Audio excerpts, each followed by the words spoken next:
뭔가 내가 형님 기준 대비 함부로 취급되어져 있구나. 어머니가 나를 굉장히 쉽게 하는구나. 형님은 뭘 시키질 않는데 밥 먹다가도 야야 뭐 뒤에 가면 이따 떠와라 하시는 거가 약간 좀 나는 하대를 하시나?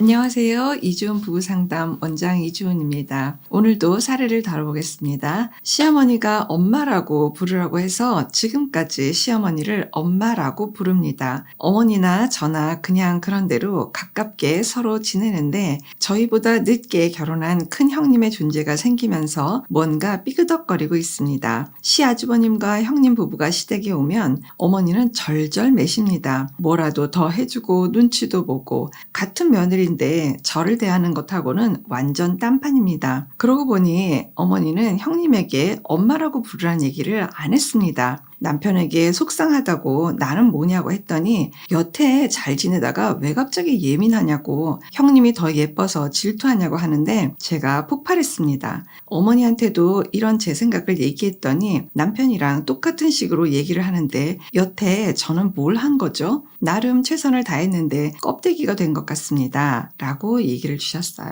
시어머니가 이제 나도 너를 딸같이 여길 테니까 너도 나를 엄마라고 불러 라고 해서 굉장히 친밀감 있게 동네 슈퍼 시장 이렇게 다 같이 잘 다니시는 분들이 계세요. 좋을 땐 사람이 상관이 없는데요. 균형이 좀 깨지고 아니다 싶으면 이제 여기서부터 이제 의각이 나는데 엄마라고 불러라 라고 하는 시어머니의 마음을 먼저 좀 생각해 볼게요. 일단은 아드님만 두 분 계신 것 같아요. 어머니한테는 딸이 없으니까 둘째 며느리가 먼저 결혼했잖아요. 그래서 결혼했으니까 이쁘기도 하니까 아이고야 너 나랑 그냥 엄마하고 딸 하자. 자칫 잘못하면 어떤 상황이 되냐면요. 나를 어머니라고 하지 말고 엄마라고 해라 라고 하는 어머니의 마음과 생각해봤더니 뭐 나쁘지 않은 것 같은 거예요. 엄마 하면서 가까이 지내고도 싶고 그러면 남편이 나를 더 좋아해주지 않을까라는 마음으로 네 알겠습니다. 그러니 엄마 했던 내 마음하고 이게 두 사람 마음이 과연 같았을까요? 같은 부분도 있겠지만 저는 동상이몽이라고 생각해요. 그러니까 따로 생각이 다른 거예요. 너가 나를 엄마라고 불러라 라고 하는 시어머니의 마음에는 격없이 들어오셔도 괜찮고 네가 또 들어와도 괜찮고 다른 말로 하면 건강한 경계선이라고 보기는 어려워요. 이게 막 경계선 없음인 거예요. 그럼 이제 며느님 마음도 한번 들여다볼게요. 엄마라고 부르는 이 며느님의 마음은 뭘까요?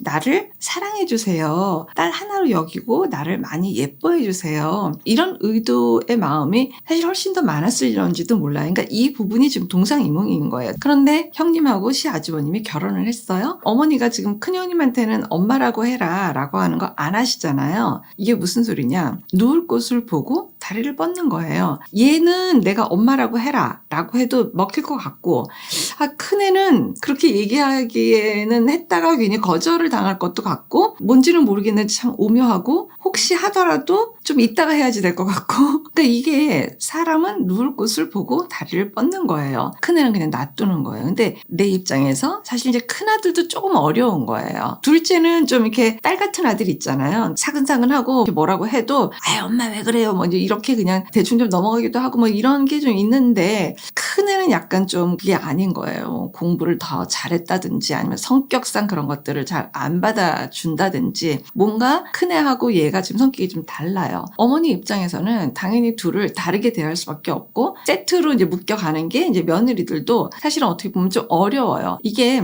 그냥 편하게 얘기하면 내가 며느리를 쉽게 여기거나 내가 며느리한테 좀 개입을 하거나 내가 며느리한테 좀 들쑥날쑥 뭔가를 할 수 있게 내가 편하게 하는 거는 사실 우리 둘째가 나의 그런 행동을 다 허락을 한 거예요. 엄마가 그렇게 해도 괜찮게끔 얘가 비언어적 사인을 지금 계속 보내는 거예요. 둘째하고 둘째 며느리는 뭐 내 맘대로 해도 괜찮겠지만 큰애 같은 경우에는 큰애 자체가 허락을 안 해요. 어려워요. 쉽지 않아요. 막 할 수가 없어요. 이걸 뭐 건강한 경계라고 볼 수는 없지만 큰 며느님 쪽에서는 건강한 경계를 내고 있습니다 라고 주장을 할 수는 있겠죠. 지금 사연자분께서 주신 이 사례 같은 경우에는 당분간은 지속될 확률이 높죠. 지금 이 사연자분은 싫으면서도 좋은 거예요. 형님네 내외가 결혼을 안 했을 때까지는 괜찮았어요. 나 혼자 이 영역을 담당하고 있다. 그것이 좀 흡족도 했어요. 그런데 형님 내외가 결혼을 함과 동시에 뭔가 내가 형님 기준 대비 함부로 취급되어져 있구나. 어머니가 나를 굉장히 쉽게 하는구나. 형님은 뭘 시키질 않는데 밥 먹다가도 야야 뭐 좀 갖고 와라 어째라 뭐 뒤에 가면 이따 떠와라 뭐 이제 이런 이야기들을 하시는 거가 약간 좀 나는 하대를 하시나? 전체 가족들 있는 데서 너무 막 대하시는 건 아닌가? 직접 만나서 상담을 한 게 아니라서 지금 뭐라고 얘기는 할 수는 없지만 사례에는 사실 많아요. 싫다고 투덜투덜하는 가운데에서도 뭔가 내면에서 어떤 약간 좀 미진한 존재감을 시어머니한테서 채우시는 분들도 꽤 많이 있거든요. 그러니까 이게 시어머니를 엄마라고 부르는 것부터가 건강해서 엄마라고 부르시는 분들도 계시겠지만 어떻게 보면은 시어머니한테서 나의 어떤 가치로움, 존재감, 나의 어떤 영역, 지금 들어온 형님보다 먼저 들어왔지 라고 하는 어떤 자리지킴 뭐 이런 것들에 이상하게 뿌듯해하거나 그걸 굉장히 오묘하게 즐기거나 이런 내용도 있지는 않으신 건지 한번 생각해 볼 필요는 있을 것 같다는 생각이 들어요.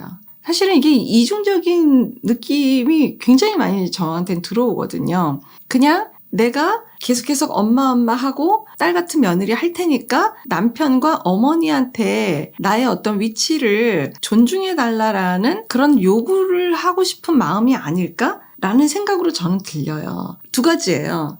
이게 정말 싫으면 지금까지 형성됐던 이 관계를 재조정할 수 있어요. 충분히 할 수 있어요. 그래서 그거는 부부 상담을 오시면 재조정이 가능하고요. 그냥 나는 경계 없이 어머니하고 계속해서 지낼 테니까 나도 더 많이 예뻐하고 더 많이 나를 위하고 더더더더 나를 좋아해주고 그런 것들만 있으면 나는 계속해서 이거를 하고 싶어요. 이렇다고 하게 되면 그냥 이 노선대로 가셔야지 되고 차라리 그냥 오픈해서 어머니 저 이렇게 사니까 형님하고 차이가 나도록 더 많이 예뻐해주세요. 남편 내가 이렇게 살고 있으니까 더 많이 사랑해줘야 돼. 더 많이 고마워하고 더 많이 나를 우대해줘야지 돼. 라고 아예 그냥 오픈해놓고 얘기하시는 게 더 솔직하다라는 그런 말씀 드리고 싶어요.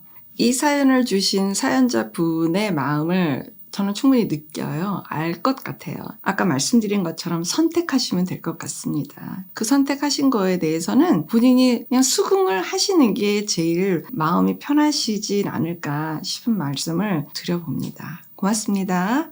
건강한 부부 애착이 나라를 살립니다. 오늘도 영상 시청해 주셔서 감사합니다. 고맙습니다.